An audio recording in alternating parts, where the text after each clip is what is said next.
Hola, ¿qué tal? Muy buenos días, bienvenidos a TV Morfosis, el más importante foro internacional de televisión en el mundo de habla hispana. Estamos en nuestra temporada número 25 en el marco de la Feria Internacional del Libro de Guadalajara. En esta ocasión, el tema central, periodismo en la era de la posverdad. Para este programa, les recuerdo que es muy importante su participación. Este es un programa interactivo. Desde ahora lo invito a que participe con nosotros a través de redes sociales. En Facebook, TV Morfosis, en Twitter, @TV Morfosis, y también a través de WhatsApp, 33 22 42 06 90, para que empiece desde este momento a emitir sus comentarios o preguntas sobre el tema que vamos a tocar en esta ocasión. Periodismo pictográfico, cómo contar la posverdad en imágenes. Más detalles sobre el tema a continuación. Periodismo pictográfico. ¿Cómo contar la posverdad en imágenes? El periodismo pictográfico tiene que ver con la comunicación de la información a través de expresiones gráficas, diagramas, dibujos o imágenes. Se trata de un nuevo paradigma de periodismo que es enfáticamente didáctico, a efectos de decirnos cómo funcionan las cosas. No persigue la noticia per se, sino la comprensión de esta. Es una innovadora forma de contar historias, noticias y narrativas de manera visual e interactiva, con la más loable intención de erradicar la posverdad, haciendo uso de imágenes. En la inmediatez que ahora recibimos la información, la infografía forma un factor muy importante para esta función de informarse. De este tema y de otros más vamos a hablar en este programa. Le invito a que conozca a los invitados de este espacio.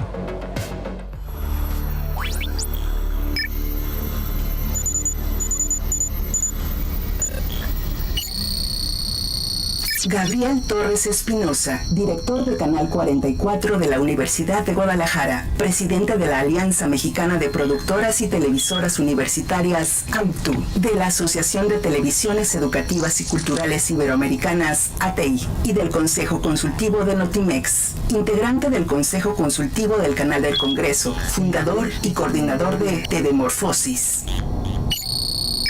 Alejandro Piscitelli, filósofo de los medios digitales, director del laboratorio Taller de Procesamiento de Datos de la Universidad de Buenos Aires, diseñador de la fase Maker del proyecto 1I en Ciudad de México 2016-2018, exgerente general de Educ.ar, ex consultor del Instituto Nacional de Educación Tecnológica, CEPAL, Clarín.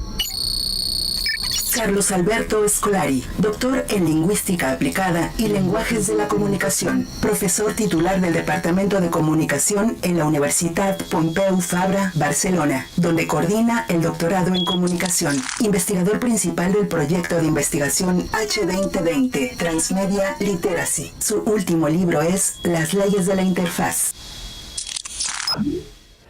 Estos son nuestros invitados. Les pido un aplauso, por favor, para ellos.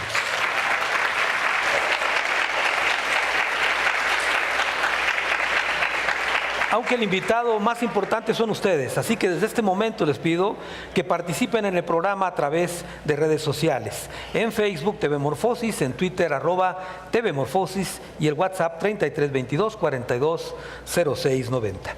Para empezar el programa, la primera parte es una introducción al tema. Comienzo contigo, Gabriel. Bueno, primero decirles que este programa se introduce a sugerencia de Alejandro y de Carlos justamente, y que por la naturaleza misma del tema, que no es muy común abordarla, pues era difícil, en principio nos parecía difícil colocarlo ahí. Después me he dado cuenta pues que es un tema de enorme actualidad, que tiene que ver mucho con lo que hemos estado hablando durante estos días, que tiene que ver con la posverdad, con las fake news, pero sobre todo con la era digital del audiovisual. Lo primero que habría que decir es que el periodismo pictográfico tiene su origen en los métodos primigenios de comunicación de la humanidad, que están basados justamente en la imagen. Según la RAE, lo pictográfico tiene que ver con los signos, con las imágenes, con los símbolos, con las figuras, de tal suerte que la comunicación a través de figuras, de símbolos o de imágenes. Lo pictográfico, la comunicación pictográfica, es anterior incluso al alfabeto. Hubo antes imágenes rupestres que comunicaban hechos mucho antes de que hubiera un alfabeto y de que hubiera un método dialéctico escrito para expresar ideas. De forma que el periodismo pictográfico a su vez se puede dividir, bueno, en este programa podemos hablar de la dicotomía entre lo que es propiamente el periodismo pictográfico y el periodismo infográfico, que aunque se parecen, no son lo mismo.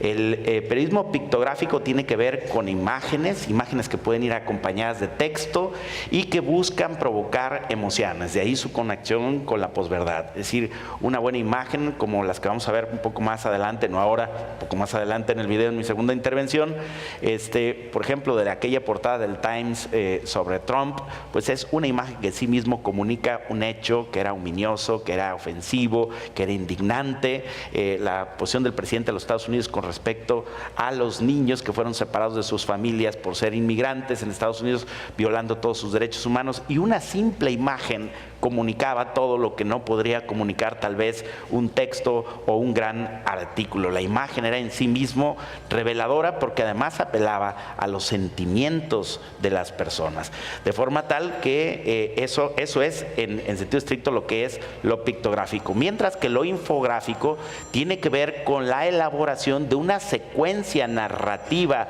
de signos, de dibujos o de imágenes que te explican con claridad y a detalle un hecho. Generalmente en eso hay una narrativa, generalmente en la infografía hay una secuencia, y la infografía es hoy en día un recurso cada vez más utilizado por el periodismo digital, en la propia medida en que hoy el periodismo digital suele ser mucho más visual y donde la síntesis juega un papel fundamental en la construcción de audiencias y también en el rating, porque cuando colocas una buena infografía, cuando colocas una buena imagen y acompaña eso un buen texto, pues generalmente tienes una mayor audiencia, tienes más clics. Yo hasta ahí dejaría, Carlos, mi primera intervención. Muy bien, muchas gracias, Gabriel. Les recuerdo que este es un programa interactivo para que nos envíen sus comentarios. Por cuestiones de formato, por favor no nos envíen imágenes, solamente sus comentarios a través de redes sociales,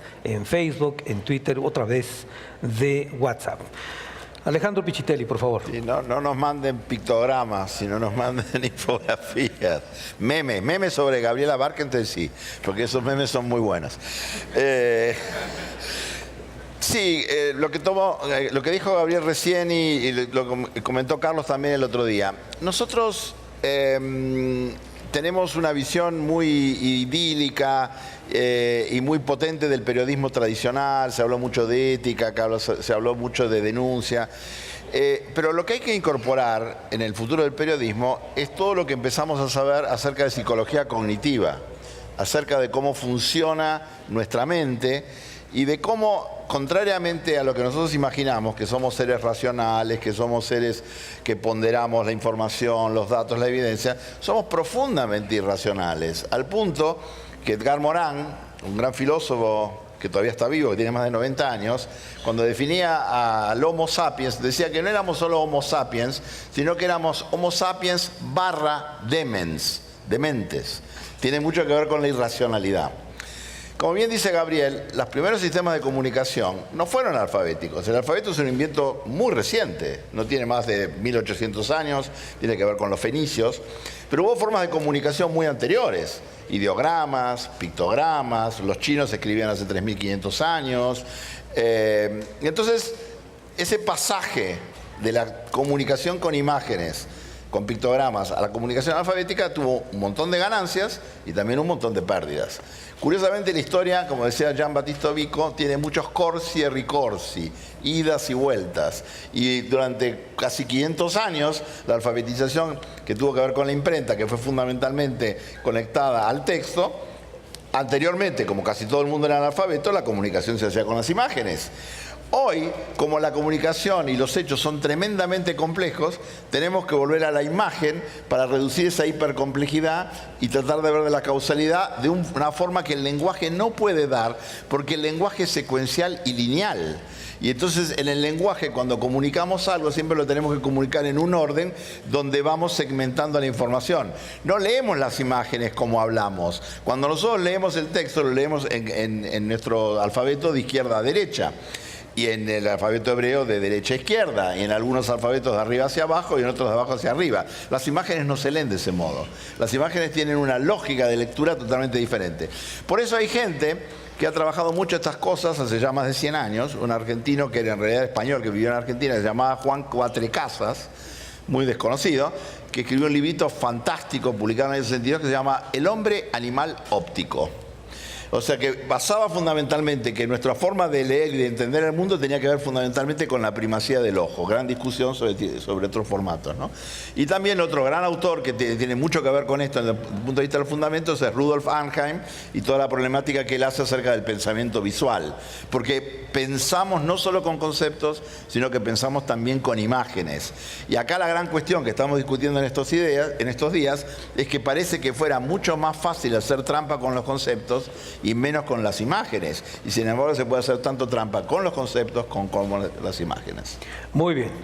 Les recuerdo una vez más que estamos haciendo un programa interactivo para que participe con nosotros a través de redes sociales. En un momento más daré lectura a algunos comentarios o también preguntas que usted nos está planteando. Carlos Escolari. Bien, ante todo agradecer nuevamente la posibilidad de este ámbito conversacional que es TV Morfosis y poder dialogar acá con los colegas y amigos. El tema de las infografías y periodismo pictográfico yo creo que es muy importante. Como recién decía también Alejandro, hablamos de fake news permanentemente y hace varios días que venimos hablando de fake news y siempre nos quedamos en la palabra falsa, ¿no? Yo lo que quiero acá reafirmar y va a salir y vamos a charlar de esto es que así como Humberto Eco dijo que bueno, el signo se puede mentir, Martín Caparrós decía, las palabras engañan. Bueno, obviamente una imagen es un signo. Podemos contar mentiras con imágenes, como decía Alejandro. Las imágenes también pueden engañarnos. O sea que cuando debatimos fake news, este capítulo, yo creo que deberíamos empezar esta discusión y ampliarla, porque también podemos contar fake news a través de las imágenes. ¿Podemos ver alguna cosita acá del tablet, si podemos proyectarlo? Yo me imaginaba, digo, bueno, ¿cómo nos mienten con imágenes, no? Y me vino inmediatamente la idea de las publicidades de dentífricos, ¿no? Estas imágenes en 3D con las bacterias, viene el cepillo y limpia todo. Yo me lavo los dientes varias veces por día y yo creo que no es así el proceso, pero te pintan un mundo, ¿no? Te están contando una historia, un storytelling diferente con las imágenes. Los mapas. Todos hemos aprendido el mapa que está ahí, el contorno en color negro, que es el mapa de Mercator, muy famoso. Y después de mucho, cuando uno era adulto, se entera que la Tierra en realidad tiene otra forma, que ese mapa es ideológico. El mapa en colores es mucho más real, esa representación es más real y está más en sintonía con la distribución de los continentes y las masas de agua que la representación que venimos teniendo de hace varios siglos, ¿no? Evidentemente el mapa de Mercator, Europa tiene una situación central, vemos que en realidad Europa está mucho más arriba en el globo. Bueno, hay todas unas cuestiones de trucos también ahí, ¿no? De representación gráfica en los mapas. O sea, los mapas también nos pueden mentir, ¿no? Otro ámbito que hoy no entraremos porque vamos a ir más para el lado de la imagen gráfica, pero es todo el mundo de la fotografía, ¿no? Si vamos a la época del comunismo en la Unión Soviética, Stalin manipulaba las fotos en blanco y negro según si caía en desgracia algún compañero del Partido Comunista, lo sacaban de la foto, después se amigaba y lo volvían a poner, ¿no? También ahí las fotografías en un ámbito de fake news también permanentemente. Un poco para redondear esto, quería mostrarles un vídeo de un artista, Joan Foncuberta, que trabaja sobre esto, lo verosímil, es su ámbito de trabajo, es un gran fotógrafo, ha hecho muchísimas exposiciones y voy a poner un pequeño vídeo de una de sus exposiciones, una de sus producciones.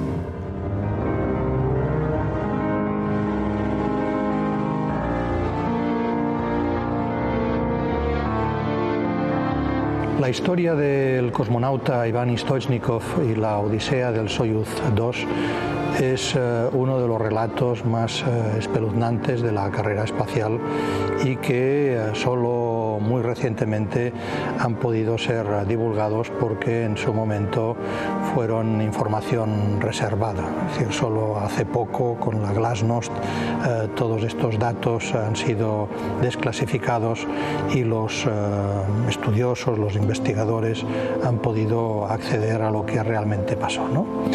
Nos encontramos en 1968 en plena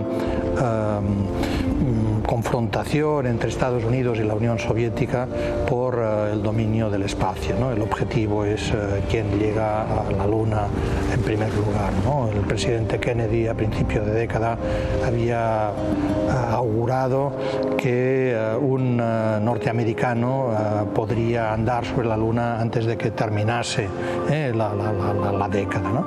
Y eso lleva pues a una pugna, ¿no? a una carrera a contrarreloj para poner la tecnología a punto que haga factible esa proeza, ¿no? En el año 68 los soviéticos... Bien, Fontcuberta organizó una exposición sobre un hecho, una expedición espacial del Sputnik, Sputnik 2 se llamaba, y donde se perdió un astronauta en el espacio, y él cuenta que, bueno, que esa derrota en la carrera espacial fue totalmente ocultada por la Unión Soviética. A partir de eso él recuperó informaciones, fotografía y organizó una exposición.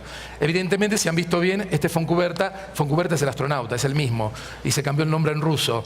Montó toda una exposición fake a partir del material fotográfico retocado por él, y esa es su forma de actuar, ¿no? Lo interesante de esto es que un programa de televisión español se pensó que esto era cierto e introdujo dentro de un programa sobre grandes misterios este caso del astronauta ruso que se había desaparecido en el espacio. Vemos que las imágenes siempre se han utilizado para mentir. Recién decíamos que las imágenes ya nos acompañan desde hace miles de años, incluso antes obviamente del alfabeto, y seguramente ya en alguna caverna debe haber una fake news pintada. Sí, alguno habrá dicho, cacé 25 bisontes, había matado uno nomás y puso 25 marquitas. Discutir esto hoy es muy importante. Fake news no es solo palabras, no es solo lenguaje verbal, fake news en imágenes, y es un tema que yo estuve preparando material antes de esta charla, y no hay mucha investigación científica. No hay mucha investigación científica, hay muchísima más de fake news en el ámbito del lenguaje verbal. Muy bien, muchas gracias. La primera introducción de nuestros invitados.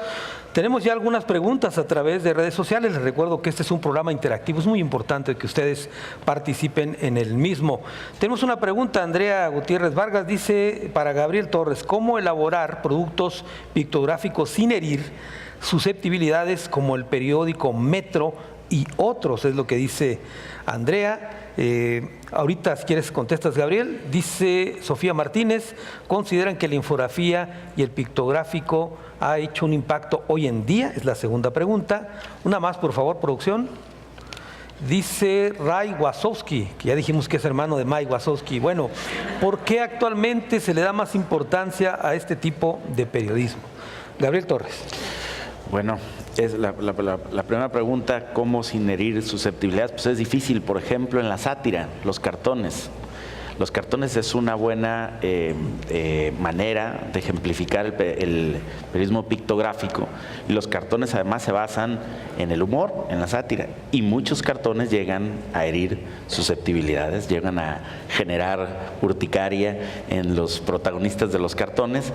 Y en más de alguna ocasión, incluso el humor llega a ser reclamado hasta con hechos violentos, como ocurrió en París con la revista Charlie, que hizo un pictograma referente a un hecho de naturaleza religiosa que fue considerado un agravio imperdonable por extremistas islámicos, y que en consecuencia hubo una reacción violenta que generó graves consecuencias, y todo un debate a nivel mundial con respecto al derecho a la libertad de expresión a través del género de la sátira. Entonces, bueno, ahí está el caso de los cartones. Por otro lado, el pictograma corresponde a la era digital, es decir, cobra más fuerza en la era digital porque la inmediatez es un valor fundamental de la comunicación digital actual. En el 44 Lab, que es nuestro laboratorio de experimentación de periodismo disruptivo, tenemos dos premisas: confiabilidad e inmediatez. Es decir, el 44 Lab funciona bajo los principios de confiabilidad. Se tienen que verificar los hechos que ahí se publican, como todo periodista, pero especialmente ellos, porque es un laboratorio de experimentación de periodismo disruptivo, con la inmediatez. Es decir, queremos que ese grupo de jóvenes que está haciendo periodismo a través de dispositivo móvil, y permíteme el comercial, que el martes se ganaron el premio Jalisco de Periodismo en la modalidad nada menos que de noticias, una joven de 26 años muy talentosa, que por cierto había dejado ya el periodismo y estaba trabajando de community manager, y que le invitamos a que formara parte de este experimento disruptivo. Regresa a hacer periodismo y en menos de medio año gana el premio Jalisco de Periodismo en la modalidad de noticias. Bueno, en este grupo tienen dos principios: confiabilidad e inmediatez. Cuando nos preguntamos cómo hacemos para que las noticias que ustedes están sacando sean más rápidas, comuniquen mejor, vayan a un mejor público, logren más audiencia, propicien más clics, fue la infografía. Desde que la página oficial de Canal 44 publica en su sitio de noticias texto con infografía, el número de clics se dispararon y las visitas no duplicaron, quintuplicaron el número de visitantes a la página, porque empezamos a usar con mayor, con mayor énfasis la infografía y la pictografía como manera de vestir la noticia, Carlos. La producción me dice que está listo el video que vas a proyectar. Vamos a ver un video que tuve a bien preparar con el equipo talentoso de postproducción de Canal 44 sobre esto del periodismo pictográfico e infográfico, para tratar de explicar a qué se trata. Corre video. El periodismo pictográfico es un tipo de periodismo que superpone la creatividad visual frente a la información. Busca proveer contenidos a través de la conjunción ingeniosa de noticias o investigaciones con diagramas, dibujos, esquemas, mapas y uso del color. Los datos, la información e incluso el juicio de quien escribe pasan a segundo término, siempre y cuando en su vinculación los componentes explicativos propicien la curiosidad del leyente. En otras palabras, su impacto reside en la capacidad del talento creativo para transformar una nota en una sugerente ilustración. Este paradigma viral de comunicación se ha convertido en la herramienta por excelencia para transmutar una noticia, reportaje o investigación en una imagen. La información y datos que provee deben presentarse de una forma única para ser vistos en lugar de ser leídos. Quienes hacen este periodismo requieren forzosamente comprender la información a transmitir, pues la infografía manifiesta el nivel de dominio y entendimiento.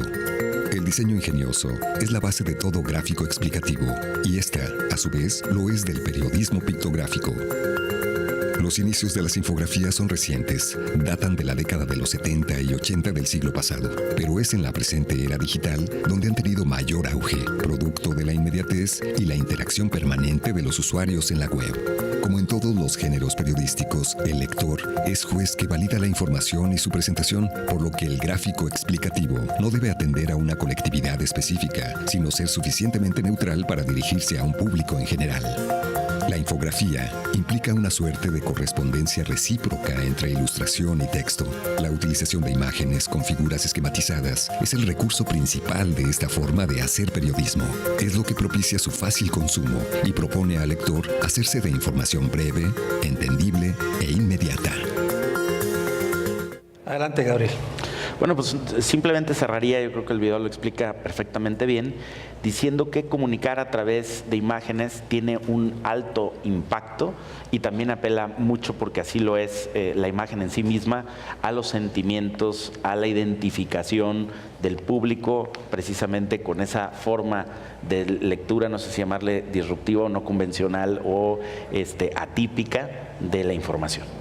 Muy bien, tenemos más comentarios y preguntas. Arochi Eduardo dice, ¿qué opinan acerca del término clickbait que está relacionado con la pictografía fake? Clickbait que está relacionado con la pictografía fake. Bueno, Majo Gómez dice, ¿es más fácil caer en el juego de las fake news a través de las imágenes? También pregunta. Una última, José Gil dice, ¿creen que las imágenes en muchas ocasiones distorsionan la información real. Carlos Escolari. Sí, un poco como decíamos antes, ¿no? Las imágenes también se pueden utilizar para mentir. Como dije también antes, faltan estudios sobre estos. Seguramente vamos a encontrar una buena cantidad de imágenes fake que quizá acompañan las fake news escritas o a lo mejor van por su propio circuito de distribución de información. La cuestión es cómo se usan las imágenes para mentir también, ¿no? Todos estos pictogramas que veíamos, representaciones gráficas de datos, muchas veces basados en estadísticas, entre paréntesis, también las estadísticas se pueden utilizar para mentir. ¿Qué factores se ponen en juego a la hora de construir una imagen que miente, ¿no? O qué variables hay que actuar. Bueno, una imagen, una infografía en cualquier medio digital interactivo o en papel son una serie de variables. Esto se estudia mucho en semiótica. Se trabaja con el color, se trabaja con las dimensiones, se trabaja con el posicionamiento de los elementos, con la textura, ¿no? Imaginemos estos mapas topográficos donde hay toda una serie de colores y sombritas para indicar dónde hay montaña o profundidades en el mar. Bueno, a partir de manipulación de estos elementos uno puede crear una representación que lleva a una realidad que no existe realmente, ¿no? En ese sentido, yo creo, bueno, esto lo podemos encontrar en todo ámbito y invitaría, dado que aquí tenemos muchos estudiantes y profesores e investigadores, a que se metan más en este terreno, porque lo repito, tenemos mucha investigación sobre la fake news escrita, pero muy poco en esto. Yo creo que hay todo un camino donde estaría la investigación, y lo digo en clave semiótica, de estas infografías y lo que decía Alejandro, la parte cognitiva, que es ahí donde se junta, ¿no? La construcción del significado y la construcción de la mentira, por lo tanto. Dice Juan, dentro del periodismo de imagen, ¿es un error recurrir a las emociones? ¿No es un recurso gastado, es lo que dice Juan? ¿Alguna otra más? Dice Enrique Gómez, si todo conocimiento lo aterrizamos a través del lenguaje, ¿cómo es que codificamos símbolos desde la imagen? Es lo que pregunta Enrique. Y Pepe Torres, ¿por qué los medios tradicionales le tienen tanto miedo a los elementos gráficos? ¿No han visto que los medios que están triunfando ahora son en su mayoría infográficos? Alejandro. Bueno, esto no es de ahora. El primer medio importante en el mundo que se dio cuenta de esto fue el US Today. Y de esto hace más de 25 años. Si uno mira la evolución de la composición de los diarios, por ejemplo el diario La Nación en la Argentina, los diarios más de opinión o los diarios más de periodismo de investigación son puramente textuales. Con el tiempo van mutando y van incluyendo elementos gráficos. Alguien preguntaba ahí por qué empieza a aparecer lo pictográfico y lo infográfico con más asiduidad ahora que hace 20 o 30 años. Tiene que ver con el mundo digital. Tiene que ver, por un lado, con el mundo digital y con las herramientas digitales que permiten hacer unas infografías que antes las podía hacer una o dos personas nada más y que ahora son muy sofisticadas. Tiene que ver también con la complejidad, porque la infografía y la pictografía lo que trata de hacer es reducir la complejidad, pero dándole inteligibilidad. Y otro dato muy importante, y ahora vamos a ver un video que tiene que ver con eso, tiene que ver con las bases de datos. Nunca tuvimos tantas bases de datos, nunca tuvimos tanta estadística, nunca tuvimos tanta información.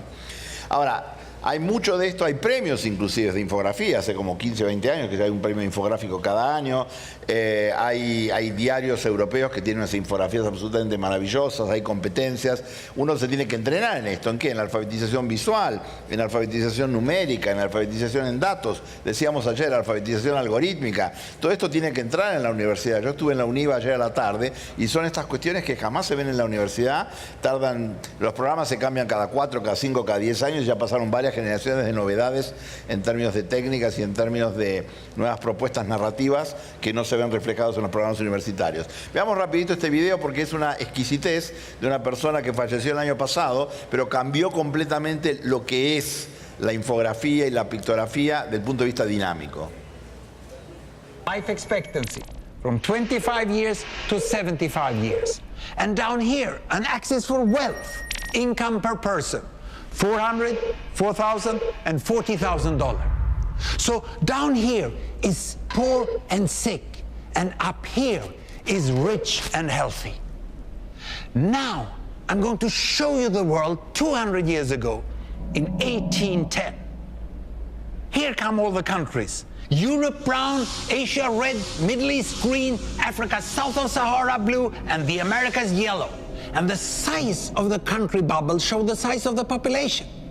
And in 1810, it was pretty crowded down there, wasn't it? All countries were sick and poor. Life expectancy were below 40 in all countries, and only the UK and the Netherlands were slightly better off, but not much. And now, why start the world? The Industrial Revolution makes countries in Europe and elsewhere move away from the rest. But the colonized countries in Asia and Africa, they are stuck down there. And eventually, the Western countries get healthier and healthier. And now we slow down to show the impact of the First World War and the Spanish flu. Este señor se llamaba, porque me lo año pasado, Hans Rosling. Tiene una decena de charlas TED. Estos videos están en YouTube. Este en particular es un video de la BBC. Es diferente porque en general él lo que hace es mostrar una pantalla, pero él lo está animando desde atrás, acá en tiempo real. Y Rosling no llegó a verlo, pero publicó un libro que se llama Factfulness, que es algo así como hechos, la hechosidad, los hechos, ¿no? Y básicamente lo que está proponiendo Rosling es, primero, hacer comparativos de largo plazo, que nadie hace eso. O sea, comparemos cómo era el mundo hace 200 años con el de hoy. Por otro lado, cada burbuja es un país. Entonces podemos comparar país con país con la información que se tiene en los últimos 200 años. Lo que está diciendo es brutal. Está diciendo que hace 200 años el ingreso per cápita era de $400 el máximo, ahora es de 40.000, y que la expectativa de vida pasó de 25 a 75 en muy poco tiempo. Pero eso no lo dice, lo muestra. Y detrás de esto también algo que tiene que ver con el algoritmo, porque son las bases de datos que el tipo está animando y que las está llevando a una representación de relaciones de una complejidad infinita. ¿Cómo ustedes van a poder comparar 200 países a lo largo de 200 años escribiendo o comentando, o este tiene que ver con lo otro? Simplemente apoyando el mouse en una de las burbujas, uno puede ver los datos que están subyaciendo. Estudiantes, búsquenlo, hay un sitio que se llama Gapminder, gapminder.net, que se puede bajar de la web, se puede poner en la computadora y que permite hacer estos cruzamientos comparando decenas y decenas de variables a lo largo de 200 años, haciendo unos ejercicios absolutamente increíbles y que tienen que ver con el poder de la infografía, con el poder de la pictografía, pero ya inclusive a nivel de la animación, dando resultados realmente asombrosos y sobre todo, que creo que es una de las cosas más interesantes de esto, totalmente contraintuitivos. Porque todo lo que estamos diciendo acá tiene que ver con la idea de que nosotros creemos que lo que vemos, imagen o texto, es la realidad. El mapa que mostró Carlos, comparando la proyección Mercator con otro tipo de proyección, nos muestra un mundo totalmente distinto. Sin embargo, nosotros siempre lo vamos a ver así. Vamos a ver que Groenlandia es inmensa, vamos a ver que Europa está arriba a la derecha, cuando en realidad es un globo, podríamos estar patas para arriba. No hay mapas que muestren el mundo al revés, porque en realidad no hay un arriba y un abajo en el espacio. Y sin embargo, toda esta carga ideológica, toda esta carga que tiene que ver fundamentalmente con la idea de situar a Occidente en el centro del mundo, justo en el momento en que el eje se está desplazando hacia China, todos los mapas tendrían que tener a China en el medio ahora, ¿no? Y no lo que estamos viendo. Vivimos en un mundo de preconceptos, vivimos en un mundo ideológico, hiperideológico, y lo peor es que esta ideología no viene porque la leamos en manuales como el libro rojo de Mao o el libro rojo de Maduro, sino que nos las enseñan los manuales escolares. Toda la escolaridad está basada en las proyecciones de Mercator. Cambiemos la proyección de Mercator, cuestionémosla y el mundo va a ser totalmente distinto. Carlos Escolari. No, quería solo agregar un par de cosas a lo que decía Alejandro. El Big Data, hasta que no lo visualizamos, no existe. No, el Big Data son números, son planillas inmensas, gigantes, y en ese sentido la capa de visualización es lo que nos permite ver el Big Data, que sabemos que es un terreno que en los últimos años ha explotado, y digamos, pero es nuestra interfaz, es nuestra forma de llegar al Big Data. Y ahí, en ese filtraje, obviamente, uno puede jugar con las representaciones, agregarle ideología y contar lo que uno quiere. Si vemos un poquito el tablet, me gusta este ping-pong entre pasado y presente, ¿no? Porque estábamos en la gruta, en las cavernas, pasamos al Big Data. Si hacemos un poquito de arqueología de la infografía, Edward Taft tiene unos libros hermosos sobre este tema. Hubo infografías, por ejemplo, en la época de las batallas napoleónicas, que contaban todo el recorrido del ejército de Napoleón, de Francia a Rusia y retorno, y cómo fueron perdiendo soldados de manera bestial, ¿no? Esto es en la prensa, algunas de las primeras infografías aparecieron durante la Guerra Civil política en Estados Unidos. Esta es posterior a la guerra, pero ya en esa época los diarios, en la gran competencia que ya había entre varios grupos de diarios en Estados Unidos, ¿no? Ahí entró a jugar el tema de lo gráfico como factor diferencial en la carrera de los diarios. Y el cómic, no nos olvidemos que el cómic, la historieta, nació en la puja entre Pulitzer y Hearst a finales del siglo XIX. O sea que el registro gráfico siempre estaba ahí como factor diferencial en la puja de poder entre los medios de comunicación. Gabriel Torres. Encontrar los pictogramas y los infogramas mejor elaborados y además firmados por los más grandes artistas del mundo, acuden a las iglesias. Y ahí van a encontrar cómo incluso el Evangelio, la Biblia, los pasajes se contaban a través de imagen y cómo incluso en México, ahora que celebramos el bicentenario de la independencia, encontramos que buena parte del proceso de colonización tuvo que ver con imágenes, y con imágenes algunas como pictogramas y otras como infogramas que mostraban una secuencia de hechos ante la imposibilidad de comunicarse con los dialectos autóctonos, los lenguajes típicos de los mexicanos. Y entonces los primeros intentos de colonización fueron justamente a través de la infografía. Dicen que una imagen vale más que 1000 palabras. Un medio mexicano insistía hace una década con una campaña muy exitosa donde decía: el vaso de agua se puede ver medio lleno o medio vacío. Y ahí vamos ahora a una de las preguntas que entraban aquí y que decían: oye, ¿y las imágenes no sirven también para contar medias verdades? Claro, y ocurre todo el tiempo. Ustedes observen nada más de qué elementos se compone la primera plana de todos los diarios: de un texto que le llamamos las 8 columnas y de una fotografía. Bueno, la selección de esa fotografía es la mitad de la portada o incluso más, dependiendo del éxito de la fotografía que se coloque en primera plana. Y en ocasiones la fotografía comunica muchísimo más que todo el resto del texto que está en un medio convencional impreso. Cuando nosotros hacemos los noticieros, los teasers que hace Carlos Martínez en la noche y que presenta su resumen de noticias para enganchar al público a ver el noticiero de señal informativa en Canal 44, bueno, las imágenes que acompañan las notas es más de la mitad de la información que en realidad vamos a presentar. Entonces, por eso es muy importante el periodismo pictográfico, por eso es muy importante la infografía. Pero ahora yo le quiero meter ruido y debate a la segunda mitad del programa con lo siguiente, Carlos. Podríamos decir que en la era digital el paradigma del periodismo pictográfico en su modalidad de caricatura política es el meme, recuperando la idea que dijo Alejandro Piscitelli. ¿Por qué? Y esto es una reflexión propia. Primero, porque tiene todos los elementos que definen un periodismo pictográfico entendido como caricatura política. 2, porque a diferencia de la caricatura política o el cartón, es creada por un prosumidor. El meme lo hacen las personas y no precisamente por un periodista o caricaturista editorial. 3, porque aunque el meme retoma una imagen de un contenido audiovisual en específico, una película, un videoclip, en su mayoría con derechos de autor, la del prosumidor reside en buscar el texto y la estampa correcta para definir lo que siente, su identificación con un hecho, su sentido crítica o su sátira con un aspecto específico que está observando. Un partido de fútbol, un debate televisado, la moderación del debate que nos explicaba Gabriela Barquetín el día anterior.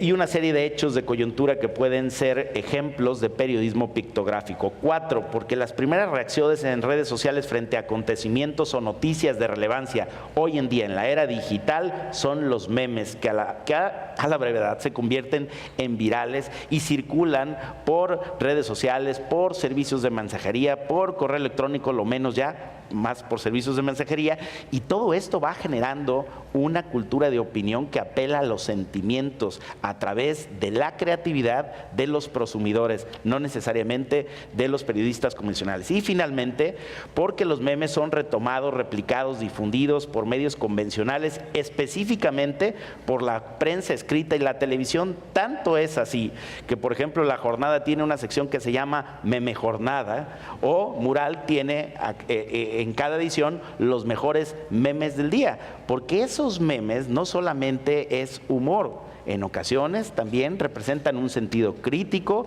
y en otras ocasiones implican un ejercicio de sátira creativo muy peculiar que tiene un impacto enorme precisamente por la condición de la era digital del audiovisual. Muy bien, tenemos preguntas. Andrea Elizabeth, ¿cuánta credibilidad puede tener la pictografía hoy día en los medios digitales y convencionales? Es lo que pregunta Andrea. Luis Ángel Lomelí, ¿qué opinan de cómo algunos medios de comunicación han incurrido en las memes para dar noticias? Es lo que dice Luis Ángel. Otra más, Brenda Muratalla dice, ¿cuál es el mejor o la mejor estrategia para reconocer una imagen verdadera a una intencionalmente modificada para manipular? Alejandro. Bueno, esto ya lo estuvimos hablando varios días, ¿no? La capacidad de manipular las imágenes cada vez más sofisticadas. Existen técnicas de ingeniería reversa, de deconstrucción, pero no están a disposición de las personas que las están viendo, ¿no? Ahora, volviendo sobre lo que estaba comentando Gabriel, de los memes y preguntas que se están haciendo en la audiencia de por qué esta importancia de lo audiovisual, es medio al revés la cosa. Por eso yo había empezado con lo que el hombre es un animal óptico. La corteza cerebral tiene corteza visual y la corteza visual ocupa gran parte de la energía que hace el cerebro para descubrir el mundo. Porque nosotros, nuestros antepasados, no iban a leer carteles que decían león, peligro, o no se meta en este agujero, se puede caer en la cueva, etcétera, etcétera. Todo lo hacíamos a través de las imágenes. Entonces la comunicación pictográfica era de vida o muerte, tenía un valor evolutivo, un valor estratégico. Eso se perdió, entre otros motivos, porque la larga historia del periodismo gráfico fue con enormes limitaciones en la producción de imágenes.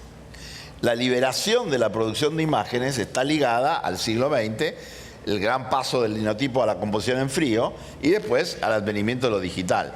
Entonces, con la capacidad que tenemos de producción de imágenes ahora, donde ahí sí los prosumidores pueden editar sus propios memes en tiempo real y subirlos, están viendo algo e inmediatamente le contestan. Si no tuviéramos esas herramientas, ahora un celular no solamente podemos hacer una película de largometraje de alta calidad, sino que podemos editarla en el propio celular. Entonces la disposición de estas herramientas digitales ha facilitado el hecho de que los consumidores o prosumidores empiecen a ser alfabetos no solamente en lectura de imágenes, sino en producción de imágenes. Y esta es la gran novedad. Si antes alguien quería producir imágenes animadas, tenía que esperar ir a la escuela de cine a los 18 o 20 años. Ahora empieza a producir videos a los 2 o 4 años. Y esto va a tener enormes consecuencias, no solamente en términos de fake news, de denuncia de la fake news y de contradenuncia de la fake news, sino de alfabetización cinematográfica y de comunicación audiovisual de alta complejidad. Muy bien, ¿tenemos algún otro? Dice Litsi, ¿cómo debemos? A ver, Majo Gómez, las imágenes al igual que una información son subjetivas al ojo del comunicador receptor. A ver, regresemos a la de Litsi. Ya me están reclamando acá, producción. Ahí está, Litsi. Bueno, ¿cómo debemos manejar la información a través de las imágenes? Es lo que menciones. Carlos Escolari. Bueno, así como un proceso de redacción de una noticia tiene que seguir una serie de pautas, protocolos, que son los que normalmente enseñamos en las facultades de comunicación y periodismo, también la preparación, el diseño de una infografía, de un relato pictográfico informativo, debería pasar por una serie de protocolos, ¿no? Como dije antes, hay toda una serie de variables semióticas que uno pone en práctica a la hora de construir una imagen, y bueno, en un lado con un ojo puesto en la realidad y un ojo puesto sobre el ordenador, la computadora donde se está trabajando la imagen, tratar de lo que se haga sea realmente representativo. En este proceso, obviamente, por más que a veces el diseñador tenga las mejores intenciones, la realidad es una cosa, la representación siempre va a ser otra. Lo mismo que pasa con las palabras. Me interesó mucho el planteo también de Gabriel, que después siguió Alejandro. Claro, en una época las infografías las hacían los profesionales dentro de un diario o de un medio de comunicación, y ahora, bueno, podemos hablar de infografía 2.0, infografías colaborativas, donde digamos, cualquier usuario puede tener instrumentos como para poner en circulación imágenes de este tipo. El tema del meme, que por ahí apareció una pregunta, esto de poder, si está bien o es útil dar que un medio de noticias en forma de meme. Claro, el meme tiene una connotación de fake, de broma, de ironía. Claro, si uno canaliza una noticia seria de un medio serio a través de un meme, claro, corremos el riesgo que se lo interprete, como está hecho, el medio es el mensaje, ¿no? Se lo interprete como algo falso, como una broma, cuando en realidad a lo mejor es una noticia real que corresponde a la realidad. A lo mejor habría que buscar un formato intermedio tipo meme, que ya sería un poco lo de pictograma, ¿no? Pictoline, de utilizar los recursos de este formato breve que tiene el meme, de la cosa rápida, lectura e interpretación, llevarlo a un formato periodístico, pero tiene que haber alguna diferencia gráfica en la calidad, en el trazo, porque si no se puede llegar a confundir con cualquier otro meme, ¿no? Hay una pregunta. Perdón, sí. Respondiendo a eso, porque creo que es un tema que tiene que ver con el Congreso de Defensorías de Audiencia y con esto que también que están haciendo aquí Gabriel Sosa y un grupo de periodistas que están interactuando con TV Morfosis. Decía la pregunta, ¿cómo deben manejarse las imágenes con responsabilidad? Bueno, para el público, como la creatividad les da a entender, pero para el periodista yo creo que ahí sí hay reglas. ¿Cuáles? Las del periodismo convencional. No podemos usar imágenes en una nota que pongan el rostro de niños. Eso ya incluso está penalizado en México. No podemos utilizar imágenes que hagan apología de la violencia. No obstante, se utilizan, y especialmente en los medios comerciales, para vender, para apelar al amarillismo, a la apología del delito, a la sangre. Bueno, hacen eso, pero digamos en el buen periodismo no tendrías que hacer eso. No deberíamos de publicar, aunque se publican en algunas ocasiones, imágenes que refieran cuestiones excluyentes, ofensivas para los credos de ciertos grupos de personas o que puedan ser, digamos, violatorias, discriminatorias de condiciones de raza, de etnia o de preferencia sexual. También esos temas, digamos, un periodismo responsable debería de cuidarlos.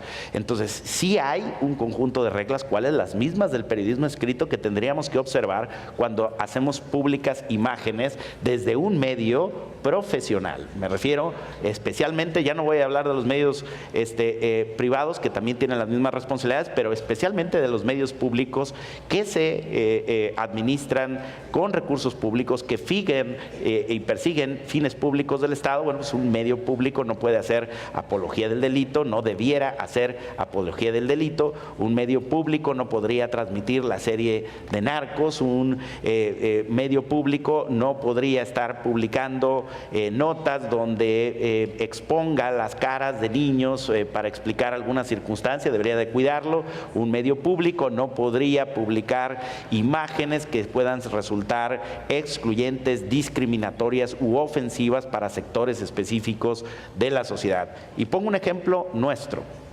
La semana pasada, el equipo de noticias de Canal 44, nuestra cuenta de Twitter, sacó un tema relacionado con los infantes. Y a alguien se le fue poner una foto con los rostros visibles de los niños.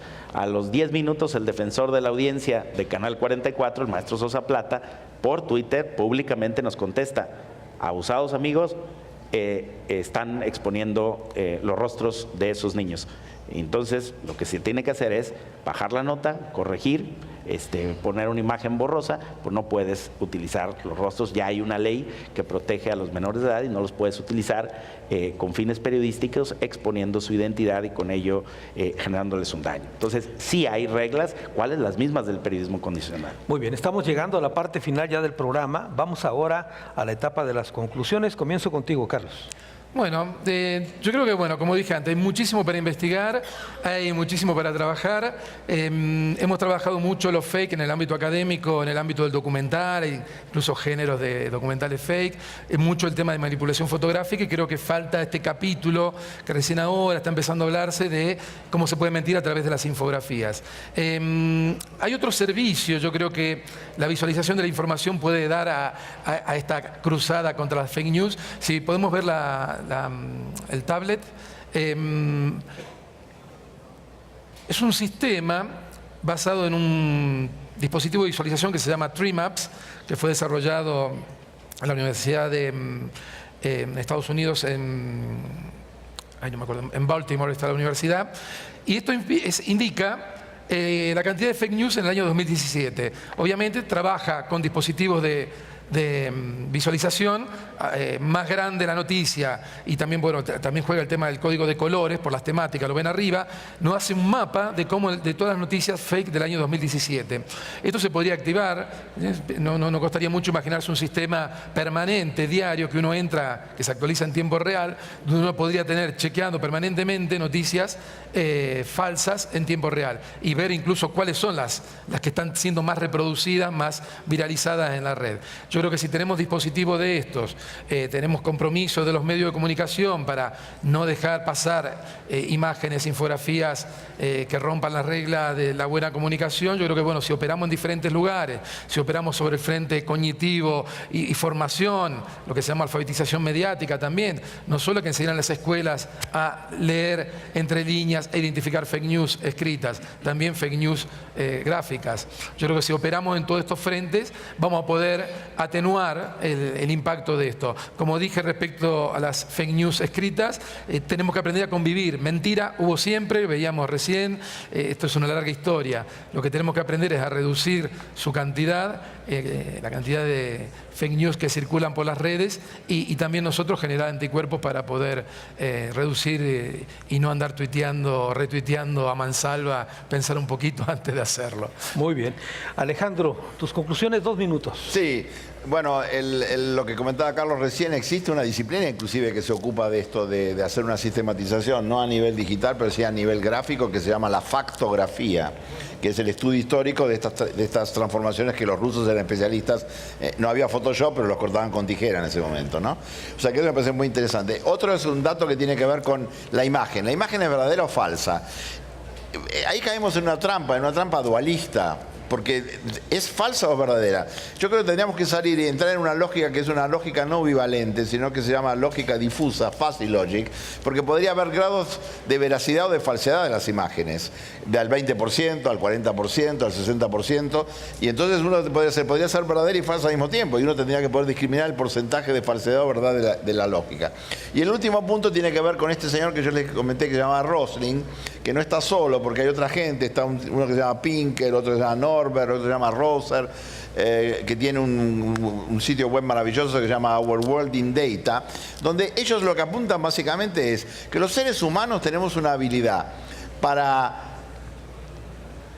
conectar la lengua desconectada del cerebro. Entonces lo que él propone es a ver si empezamos a conectar la lengua con el cerebro. ¿Y qué significa eso? A ver si empezamos a hablar con datos, con hechos, con información, con cifras, con números, para no decir cualquier cosa en cualquier momento del tiempo. Entonces eso tendría que ver, digamos, de alguna forma con esta nueva articulación cerebro, que aparte el cerebro nos traiciona, ¿no? Porque las ilusiones inevitables, y Kahneman, y el pensamiento rápido, el pensamiento lento. Es muy difícil, el mundo es muy complejo, la relación con el mundo es muy complejo, entonces lo que tenemos que tratar de hacer es reducir un poquito el ruido inútil y aportar nosotros un poquito de significado, contexto, proyección y diseño del futuro, que no tiene por qué ser nada negativo, por más que el presente sea bastante duro, y podemos imaginar los futuros más optimistas si empezamos a trabajar con datos, información y sobre todo comunicación pictográfica e infográfica. Muchas gracias, Alejandro. Gabriel Torres, tus conclusiones. Bueno, todo cambia, depende del ángulo en que se mire. Y eso pasa con las imágenes. Es decir, la imagen, dependiendo de la fotografía del mismo sujeto, del ángulo en que se tome, del momento en que lo retrates, de la forma en que me lo consignes, en sí mismo editorializa. Entonces, la fotografía comunica. Y siempre corresponde a la verdad, ¿no? Tú puedes tomar a un diputado dormido en la Cámara de Diputados, es el diputado y estaba dormido, y solo por ponerlo en la portada de un periódico, ya sin que le pongas mucho texto, hay una comunicación política, periodística.